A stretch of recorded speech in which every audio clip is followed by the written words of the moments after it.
Armas cooperative സ്റ്റഡീസിൻ്റെ YouTube ചാനലിലേക്ക് എല്ലാവർക്കും സ്വാഗതം. കേരള കോപ്പറേറ്റീവ് സൊസൈറ്റീസ് റൂൾസിൻ്റെ അമെൻഡ്മെൻറ്റ്സാണ് നമ്മൾ നോക്കിക്കൊണ്ടിരിക്കുന്നത്.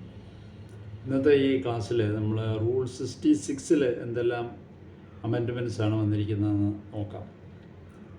ഈ റൂൾ 66 എന്ന് പറയുന്നത് നിങ്ങൾക്കറിയാം, എൻക്വയറി, ഇൻസ്പെക്ഷൻ, സസ്പെൻഷൻ എന്ന് പറയുന്ന ഒരു ചാപ്റ്ററാണ്.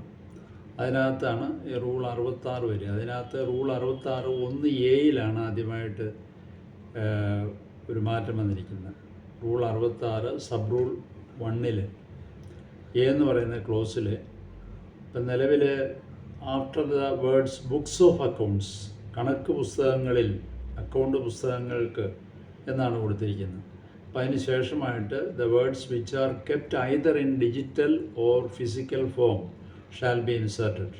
അപ്പോൾ അക്കൗണ്ട് പുസ്തകങ്ങൾക്ക് എന്നുള്ള വാക്കിന് ശേഷം ഡിജിറ്റലായോ ഫിസിക്കൽ രൂപത്തിലോ സൂക്ഷിച്ചിരിക്കുന്ന എന്ന് ചേർക്കണം.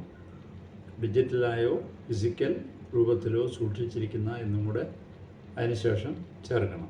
അതുപോലെ തന്നെ ഈ 66 സബ് റൂൾ 1 ക്ലോസ് ബിയിൽ after the words person, the symbol and words persons shall be added. Person എന്നുള്ള അതിന് ശേഷമായിട്ട് പേഴ്സൺസ് എന്നുകൂടി ചേർക്കണം. Person or persons. ഇനി അടുത്ത മാറ്റം റൂൾ 66 സബ് റൂൾ 4 66ാമത്തെ റൂളിൽ 4ാമത്തെ സബ് റൂള് എന്താണ് പറയുക? അതിൽ ആദ്യം പറഞ്ഞ രീതിയിൽ തന്നെ ബുക്സ് ഓഫ് അക്കൗണ്ട്സ് എന്നാണ് കൊടുത്തിരിക്കുക, അക്കൗണ്ട് പുസ്തകങ്ങൾക്ക് എന്നാണ് കൊടുത്തിരിക്കുക. അതിനുശേഷം ഡിജിറ്റലായോ ഫിസിക്കൽ രൂപത്തിലോ എന്ന് അവിടെയും ചേർക്കണം. Either in digital or in physical form shall be inserted after the words. അതുപോലെ തന്നെ അവിടെയും പേഴ്സൺ കഴിഞ്ഞിട്ട് പേഴ്സൺസ് എന്നുള്ള വാക്ക് ചേർക്കണം. ഇനി rule 66(7) rule 66 sub rule 7 1D ഒരു മാറ്റം വന്നിട്ടുണ്ട്. അതായത് ഈ റിപ്പോർട്ട് സമർപ്പിക്കേണ്ട സമയപരിധിയെ പറ്റിയാണ് ഈ സബ് റൂൾ 7 പറയുന്നത്. അന്വേഷണ report the period the words of 3 months from the date of order shall be substituted. അപ്പോൾ അവിടെ പുതുതായിട്ട് നമ്മൾ അവിടെ ചേർക്കുകയാണ് ചെയ്യേണ്ടത് സമയപരിധി ഉത്തരവ് തീയതി മുതൽ 3 മാസത്തിനകം എന്നും കൂടെ കൂട്ടിച്ചേർക്കണം. റിപ്പോർട്ട് സമർപ്പിക്കേണ്ട ആ സമയപരിധി നിലവിൽ അങ്ങനെ പ്രത്യേകിച്ച് എടുത്ത് പറഞ്ഞിട്ടില്ല. അത് ഉത്തരവ് തീയതി മുതൽ 3 മാസത്തിനകം എന്ന് ഈ അമെൻഡ്മെൻറ്റിൽ വരുത്തിയിട്ടുണ്ട്. അതുപോലെ തന്നെ റൂള് 66 സബ് റൂള് 7(2) ഈ റിപ്പോർട്ട് ലഭിച്ചതിന് ശേഷമുള്ള നടപടികളെ പറ്റിയാണ് പറയുക. On getting the enquiry report the words within 1 month from the date of receipt of enquiry report. അപ്പോൾ അന്വേഷണ റിപ്പോർട്ട് ലഭിച്ച് 1 മാസത്തിനകം എന്നവിടെ മാറ്റണം. റിപ്പോർട്ട് ലഭിച്ചതിന് ശേഷമുള്ള നടപടികൾ പറ്റി പറയുമ്പോൾ അന്വേഷണ റിപ്പോർട്ട് ലഭിച്ച് 1 മാസത്തിനകം എന്നവിടെ വരുത്തണം. പിന്നെ അതുകൂടാതെ റൂള് 66(7) ശേഷം റൂൾ 66(8) എന്ന് പറയുന്ന പുതിയ ഒരു സബ് റൂളും കൂടെ അവിടെ വരികയാണ്. Rule 66 sub rule 8. അതെന്താണ് പറയുക? While conducting an enquiry under section 65 or an inspection under section 66, the enquiry or inspection officer be transferred or promoted to another post, the officer conducting enquiry or inspection shall hand over a report of all the work done till the period of transfer or promotion with the supporting documents to the new enquiry or inspection officer as appointed. The former enquiry or inspection officer be held answerable for the work done with regard to the enquiry or inspection till his period. The newly appointed enquiry or inspection officer should start the work in continuation of the report handed over by the former enquiry or inspection officer and should submit the final enquiry or inspection report in time. അതായത് പുതുതായിട്ട് കൂട്ടിച്ചേർത്തിരിക്കുന്നതാണ്.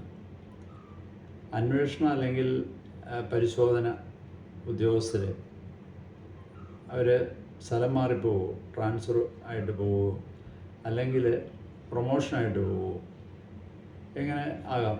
അങ്ങനെ മാറിപ്പോകുമ്പോൾ അതുവരെ അവർ ചെയ്ത അന്വേഷണത്തിൻ്റെ അല്ലെങ്കിൽ ഇൻസ്പെക്ഷൻ്റെ റിപ്പോർട്ടും രേഖകളും പുതിയ ഉദ്യോഗസ്ഥന്, മാറി വരുന്ന പുതിയ ഉദ്യോഗസ്ഥന് കൈമാറണം, ഹാൻഡ് ഓവർ ചെയ്യണം എന്നാണ് പറഞ്ഞിരിക്കുന്നത്. അതുവരെയുള്ള റിപ്പോർട്ടിന്മേൽ പഴയ ഉദ്യോഗസ്ഥർക്ക് ഉത്തരവാദിത്വം ഉണ്ടായിരിക്കും. അത് പഴയ ഉദ്യോഗസ്ഥർ ഉത്തരവാദിയായിരിക്കും എന്നും പറയുന്നുണ്ട്. ഇനി റിപ്പോർട്ട് സമർപ്പിക്കുമ്പോൾ പഴയ ഉദ്യോഗസ്ഥൻ്റെ റിപ്പോർട്ടും ഈ കൂടെ സമർപ്പിക്കണം. പഴയ ഉദ്യോഗസ്ഥൻ എവിടം വരെയാണോ ജോലികൾ തീർത്തത് അതിൻ്റെ കണ്ടിന്യൂവേഷനായിട്ട്, അതിൻ്റെ തുടർച്ചയായിട്ട് വേണം പുതിയ ഉദ്യോഗസ്ഥൻ ജോലികൾ ചെയ്യാൻ, അന്വേഷണം സംബന്ധിച്ച ജോലികൾ ചെയ്യാൻ. ഇതാണ് പുതുതായിട്ട് റൂൾ 66 സബ് റൂൾ 8 പറയുന്നത്.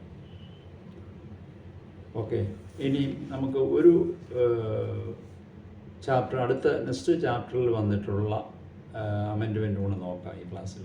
സെറ്റിൽമെൻറ്റ് ഓഫ് ഡിസ്പ്യൂട്ട് സംബന്ധിച്ച്, തർക്കങ്ങൾ തീർപ്പാക്കൽ സംബന്ധിച്ചുള്ള ആ ചാപ്റ്ററാണ്. അതിനകത്ത് നമുക്കറിയാം റൂൾ 67 ഇതിനകത്ത് വരുന്നത്.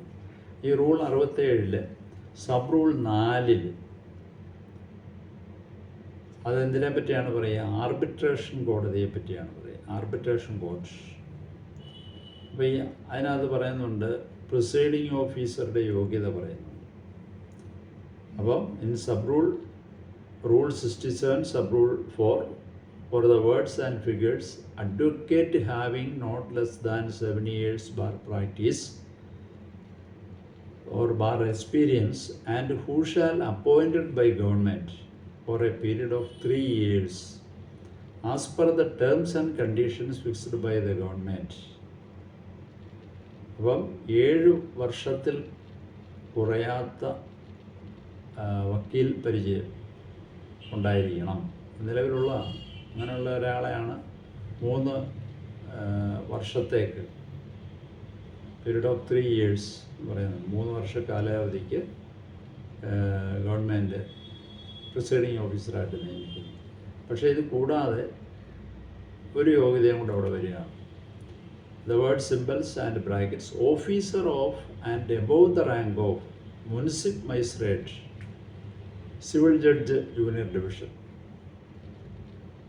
അതായത് സിവിൽ ജഡ്ജ് ജൂനിയർ ഡിവിഷനിലെ മുനിസിപ്പൽ മജിസ്ട്രേറ്റ് റാങ്കിൽപ്പെടുന്ന, അതായത് ജുഡീഷ്യൽ സർവീസിലെ municipal magistrate of the judicial service appointed by the government on deputation basis shall be substituted. അപ്പോൾ 7 വർഷത്തിൽ കുറയാത്ത വക്കീൽ പരിചയം വേണം. കൂടാതെ മുനിസിപ്പൽ മജിസ്ട്രേറ്റ് അല്ലെങ്കിൽ അതിന് മുകളിൽ റാങ്കിലുള്ള ആളായിരിക്കുകയും വേണം. ആര്? Presiding officer. ആർബിട്രേഷൻ കോടതിയുടെ പ്രിസൈഡിങ് ഓഫീസറുടെ യോഗ്യതയാണ്. ആ പരീക്ഷയ്ക്ക് ചോദിക്കാവുന്ന ഒരു കാര്യമാണ്, ഓർത്തിരിക്കണം. 7 വർഷത്തിൽ കുറയാത്ത വക്കീൽ പരിചയം വേണം. കൂടാതെ മുനിസിപ്പൽ മജിസ്ട്രേറ്റ് റാങ്കിലുള്ള ആളായിരിക്കണം. അല്ലെങ്കിൽ മുനിസിപ്പൽ മജിസ്ട്രേറ്റോ അല്ലെങ്കിൽ അതിന് മുകളിലോ officer of and above the rank of municipal magistrate എന്നാണ് പറയുക. ജുഡീഷ്യൽ സർവീസിലെ മുനിസിപ്പൽ മജിസ്ട്രേറ്റിൻ്റെ റാങ്കിലോ അല്ലെങ്കിൽ അതിൽ മുകളിലോ റാങ്കിലുള്ള ആളായിരിക്കാം. ഇനി അടുത്ത റൂൾ 67 സബ് റൂൾ 10 അതിനെ പറ്റിയായിരിക്കും, ഫീസാണ്. ഈ തർക്കങ്ങളുടെ ഫീസ് നമുക്കറിയാം 2 തരമുണ്ട്. മോണിറ്ററി ഡിസ്പ്യൂട്ട്, നോൺ മോണിറ്ററി ഡിസ്പ്യൂട്ടുണ്ട്. പണപരമായ തർക്കങ്ങളുണ്ട്, പണസംബന്ധമായ തർക്കങ്ങൾ. അതുപോലെ തന്നെ പണസംബന്ധമല്ലാത്ത തർക്കങ്ങളുണ്ട്, പണപരമല്ലാത്ത തർക്കങ്ങൾ. അപ്പോൾ ഇതിൻ്റെ രണ്ടിൻ്റെയും ചില ഫീസുകളിൽ മാറ്റങ്ങൾ വന്നിട്ടുണ്ട്. ആദ്യം നമുക്ക് പണസംബന്ധമായ തർക്കങ്ങൾ നോക്കാം, മോണിറ്ററി ഡിസ്പ്യൂട്ട്സ്. അപ്പോൾ തർക്കത്തുകയുടെ ഓരോ 10 രൂപയ്ക്കും അല്ലെങ്കിൽ അതിൻ്റെ ഭാഗങ്ങൾക്ക് 50 പൈസ നിരക്കിൽ ഏറ്റവും കുറഞ്ഞത് 500 രൂപയും 2 ലക്ഷം വരെയുള്ള തർക്കങ്ങൾക്ക് പരമാവധി 5000 രൂപയും 10 ലക്ഷം വരെയുള്ള തർക്കങ്ങൾക്ക് പരമാവധി 7500 രൂപയും 10 ലക്ഷത്തിന് മുകളിലുള്ള തർക്കങ്ങളാണെങ്കിൽ 10000 രൂപയുമായിരിക്കും ഫീസ്. അതായത് 50 പൈസ for every claim of ₹10 or part thereof. തർക്കത്തുകയുടെ ഓരോ 10 രൂപയ്ക്കോ അല്ലെങ്കിൽ അതിൻ്റെ ഭാഗങ്ങൾക്കോ 50 പൈസ നിരക്കിൽ എന്നാണ് പറഞ്ഞത്. 50 പൈസ for every claim of ₹10 or part thereof, subject to a maximum of, അവിടെ പരമാവധി തുക പറയുക, subject to a maximum of ₹500 and 500 രൂപ എന്നാണ് പറയുക. മിനിമം 500 രൂപ, മാക്സിമം എത്രയാണ് പറയുക? ₹5000, 5000 രൂപ. ഏറ്റവും കുറഞ്ഞ 500 രൂപയാണ്. ഏറ്റവും കൂടിയത് 2 ലക്ഷം വരെയുള്ള തർക്കങ്ങൾക്കാണ് 5000 രൂപ എന്ന് പറയുന്നത്. ₹5000 അപ് ടു ₹2 lakhs, 2 ലക്ഷം രൂപ വരെയുള്ള തർക്കങ്ങൾക്ക്. And a maximum of ₹7,500 up to the value of ₹10 lakhs. ഇനി 10 ലക്ഷം വരെയുള്ള തർക്കങ്ങളാണെങ്കിൽ പരമാവധി 7500 രൂപയും. അതിനുശേഷം പറയുന്നു and ₹10,000 for value above ₹10 lakhs. 10 ലക്ഷത്തിന് മുകളിലുള്ള തർക്കങ്ങളാണെങ്കിൽ പരമാവധി 10000 രൂപയുമായിരിക്കും ഫീസ്. ഇതാണ് പണപരമായ തർക്കങ്ങളിലെ മോണിറ്ററി ഡിസ്പ്യൂട്ടിൻ്റെ ഫീസ്. ഇനി നോൺ മോണിറ്ററി ഡിസ്പ്യൂട്ട്സ് ആണെങ്കിൽ, പണപരമല്ലാത്ത തർക്കങ്ങളാണെങ്കിൽ അതിൽ നമുക്ക് സംഘം ജീവനക്കാർ ഫയൽ ചെയ്യുന്ന തർക്കങ്ങളുണ്ട്. അതിനിതുവരെ 1000 രൂപയായിരുന്നു, പക്ഷേ അത് ഫീസ് വർദ്ധിപ്പിച്ചു 1500 രൂപയായി.